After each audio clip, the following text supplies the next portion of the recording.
Mastering multiple exception handling is crucial for building resilient applications. By implementing sophisticated techniques, developers can manage diverse error scenarios effectively, ensuring robust error control. This involves understanding exception types, using try-catch blocks strategically, and leveraging custom exceptions to maintain application stability and enhance user experience. Exceptions are anomalies that disrupt program execution.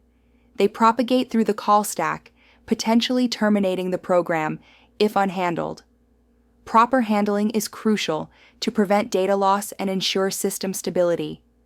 Understanding exceptions is foundational for mastering robust error control in production applications. An exception is an abnormal event disrupting program execution.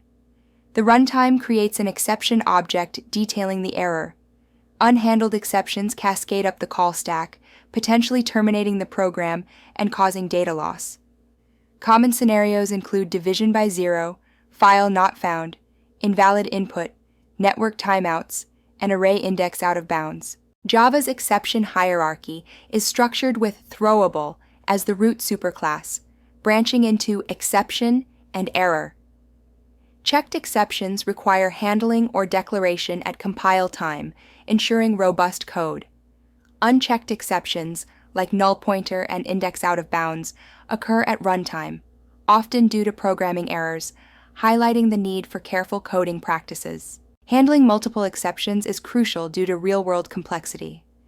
For instance, file input-output operations might trigger I/O exception, security exception, or file not found exception. Each exception demands a specific response, enabling tailored recovery strategies and meaningful user feedback. This approach enhances reliability by preventing cascading failures, maintaining application stability, and ensuring graceful degradation instead of crashes. In Java, handling multiple exceptions efficiently involves using multiple catch blocks. Each block targets a specific exception type, allowing precise error management. The sequence of catch blocks is crucial, as they are evaluated from top to bottom. This ensures that the most specific exceptions are caught first, enhancing code reliability and clarity. In Java, multiple catch blocks allow specific handling for each exception type after a single try block. The order is crucial. Catch blocks are evaluated sequentially. For example, arithmetic exception, I/O exception, and number format exception are handled distinctly. The finally block ensures cleanup code always executes, maintaining resource integrity regardless of exceptions.